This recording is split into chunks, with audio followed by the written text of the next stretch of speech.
Bonjour, bonsoir à tous et bienvenue. Cette vidéo est la suite de la série des tops de l'année 2022, histoire de faire le bilan. Et je vous remercie d'ailleurs pour vos retours sur la vidéo à propos des titres les plus prestigieux et également pour avoir été nombreux à la suivre. Dans cette vidéo, je vais faire le point sur les équipes qui ont marqué l'année 2022. Malgré le fait que ça soit une division qui est peu sollicitée et dont on parle assez peu globalement dans le catch, il faut quand même noter qu'il y a beaucoup d'équipes qui se sont démarquées et que cette division prend de plus en plus sa place dans cette discipline. Du coup, je vais parler du top 5 des équipes qui m'auront marqué pendant cette année. Pour les mentions honorables, c'est vrai, la première vidéo, j'ai oublié de parler de NXT. Après, je regarde plus trop NXT en ce moment, mais on peut parler des Creed Brothers et des Casey's, donc Katana Chance et Kayden Carter, qui sont en quelque sorte les têtes de leurs divisions respectives masculines et féminines.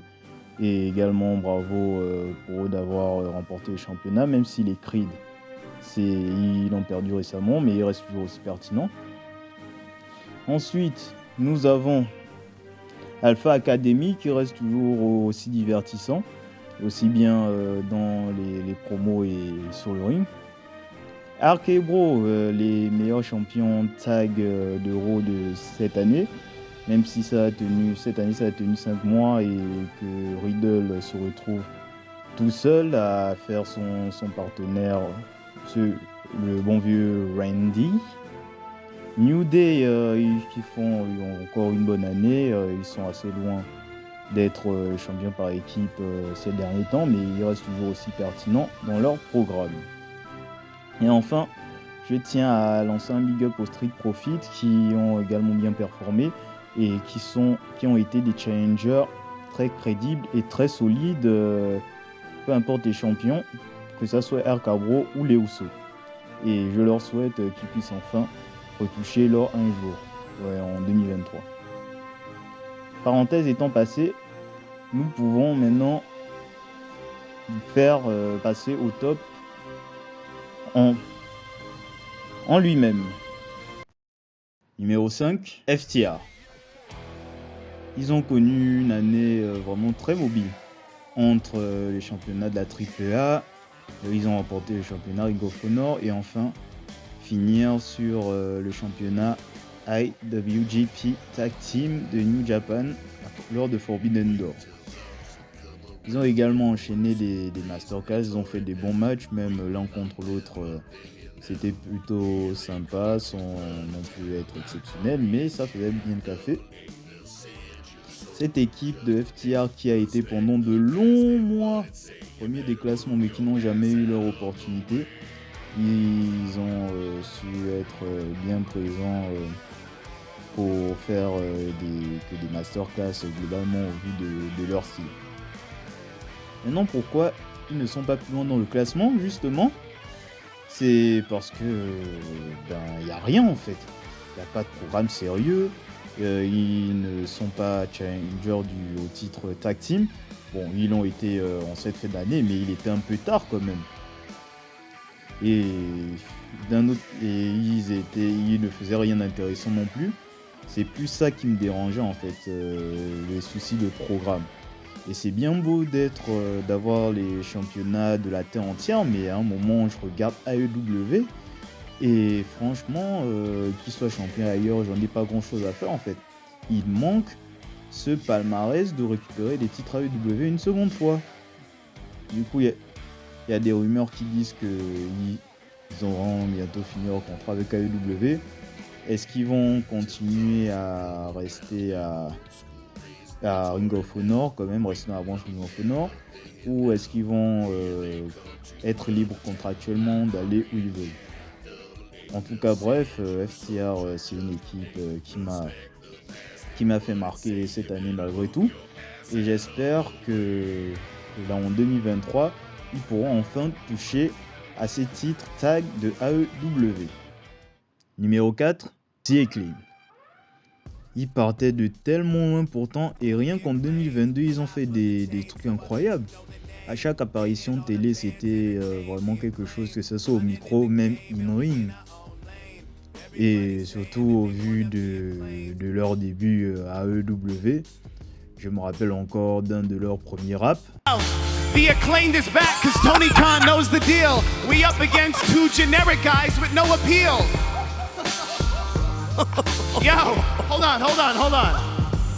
Oh, yo. Ah oui, c'était vraiment quelque chose, et je pense que j'ai dû être l'un des rares à avoir aimé, mais c'était à la fois leur meilleur et leur pire. Bref, cette année 2022 a été marquée par vraiment le côté divertissant qui manque souvent à AEW. Ils ont même réussi à rendre le Gun Club pertinent, quoi. Merde, Dadias, s'ils ont mis Dadias, c'était exceptionnel. Et surtout la consécration fut au moment où ils ont fait exploser littéralement le public. C'est les plus over du show. Et la récompense, c'est lorsqu'ils ont gagné les titres par équipe à AEW Grand Slam, et c'est de manière méritée. Ils terminent l'année en battant FTR pour une sorte de passage de flambeau, du moins je vois comme ça. C'est clairement les stars dans leur domaine, et si AEW ne se foire pas, ça risque de faire partie des équipes iconiques de cette compagnie qui est tant recherchée. Et je vois bien 2023 continuer sur cette lancée, et que les deux continuent à aller plus loin en termes de star power. Numéro 3.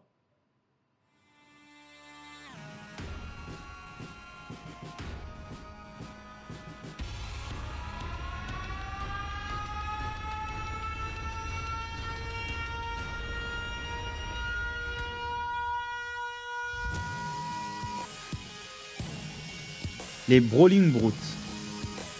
Et oui, j'adore les Brawling Brutes. Ce clan qui semblait pourtant arriver de manière random, en commençant par une association entre Triple H et Sheamus, ça a connu une belle dynamique avec Butch. Et clairement, ça apporte un peu de fraîcheur à la division par équipe, voire même dans le show de SmackDown. Ils ont eu quelques feuds intéressants, que ce soit en équipe ou bien Sheamus individuellement avec McIntyre par exemple. Et ce clan était tellement fun, tellement bien, qu'ils ont fait un face turn organique en quelque sorte. Surtout avec la guerre contre Imperium et le titre intercontinental contre Gunther. Cette équipe a de quoi vraiment mériter le soutien du public. Sheamus, quel vétéran, il apporte clairement de la lumière à Holland et Butch, le vrai bien sûr.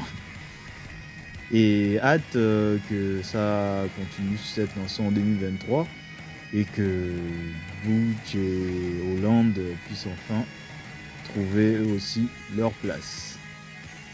Quoique, c'est déjà fait, mais il manque la popularité. Mais ça, c'est une question de temps. Banger after banger after banger after banger after banger after banger after banger. Bon, je sais pourquoi vous attendez cette vidéo au milieu de la miniature. Vous devrez avoir une idée du top 2. Maintenant, c'est dans quel ordre entre les deux équipes qui ont marqué l'année 2022, les factions les plus intéressantes de cette année. Et à un moment, il est temps de choisir et de départager. Donc, je m'excuse d'avance, mais à un moment, il faut savoir faire un choix. Et beaucoup ne seront pas d'accord avec moi, mais cette équipe mérite clairement la première place, tandis que l'autre la deuxième. Et il est temps maintenant d'annoncer la seconde place. Numéro 2, le Blackpool Combat Club. C'était vraiment une super idée, un super concept, avec un clan qui se base sur égal, une sorte d'hommage. Et en commençant par une association entre Moxley et Danielson. Moi qui était plutôt pas convaincu, je vais dire, au début, ben ça a eu une bonne évolution, commençant par l'intégration de Wheeler Yuta dans le groupe. J'y voyais un bon potentiel, surtout que ça avait le mérite d'être original avec le style du groupe basé vraiment sur le côté legit, sur la violence. Et même si Castagnoli était juste un membre de substitution, je vais dire, pour remplacer Danielson, ben c'est un bel ajout lui aussi. Maintenant, ce qui empêche que cette équipe soit numéro 1, c'est que bon, déjà elle a réussi à être plus intéressante lorsqu'elle n'avait pas de feud, lorsqu'il y avait des matchs d'exhibition pour vraiment montrer un groupe très fort. Mais le souci, c'est sa rivalité à rallonge avec la Jericho Appreciation Society jusqu'à indigestion et le fait que ça n'avançait pas plus que ça. Je trouve dommage que ce groupe n'ait duré que 8 mois avec le départ de Regal. Et il y a aussi une sorte de teasing de séparation et je trouve ça dommage. Ou dans un clan où le potentiel n'a pas été suffisamment exploité selon moi. Numéro 1.